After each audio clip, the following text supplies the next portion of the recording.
What's the most damaging lie a teacher has ever shamed your kid for correcting? My 13-year-old daughter Zoe came home from 8th grade last fall, limping and holding her knee, tears in her eyes. She just finished PE class where Mr. Evans had made the whole class lift weights until their muscles failed over and over. He said the only way to build muscle is to lift until you can't move anymore. She winced. I told him my knee hurt and he said I was just being lazy. Blood boil. I'm a certified personal trainer and exercise physiologist with 10 years of experience, specializing in teen athletic development. I work with the American College of Sports Medicine, ACSM, to teach safe strength training for kids, and that myth is one of the most dangerous things you can teach a teen. Lifting to failure every set drastically increases injury risk, damages growing joints, and doesn't build muscle any faster than controlled, progressive overload. I sat Zoe down, iced her knee, showed her ACSM's official teen fitness guidelines, explained the science, but she just shook her head. Mr. Evans is a PE teacher. He showed us a whole video about it. You're just my mom, you don't know. Next morning I packed my ACSM certification, peer-reviewed studies on teen strength training, injury rate data from overtraining, and my training demo videos in my bag. I sent Mr. Evans an email asking if I could do a 15-minute safe strength training presentation for PE class that afternoon. He was excited, saying he'd love a real trainer to talk to the class. When I arrived, the gym smelled like sweat and rubber, kids clustered around weight racks, and Mr. Evans beamed as he introduced me as Zoe's mom, the professional trainer. I heard you guys learned that the only way to build muscle is to lift to failure every set, I opened.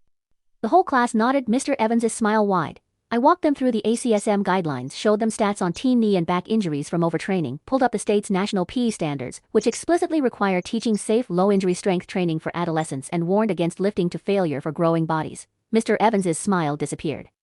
He kept crossing and uncrossing his arms, face turning bright red, as the kids whispered about their own aches and pains from his workouts. When a boy raised his hand and said the PE curriculum handbook said the myth was true, I sighed. Sports science updates faster than your 20-year-old handbook. We used to think kids shouldn't lift weights at all too. Mr. Evans cut me off abruptly, blowing his whistle and yelling that it was time for laps, his voice tight with anger.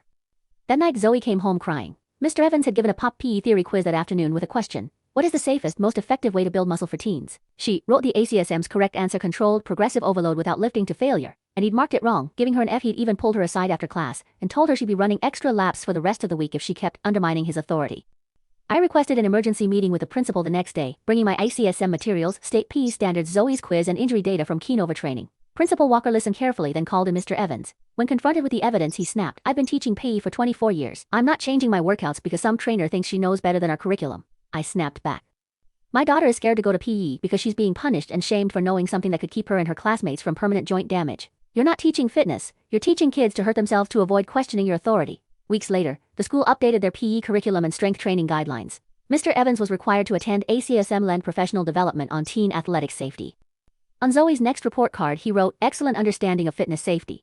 But at the parent-teacher conference he wouldn't shake my hand. When I signed up to help with the school's track and field team, I saw my name had been crossed off the volunteer list. Now every time Zoe learns a new workout in PE, she turns to me and says, Mom, is this safe or is this just a Mr. Evans lie?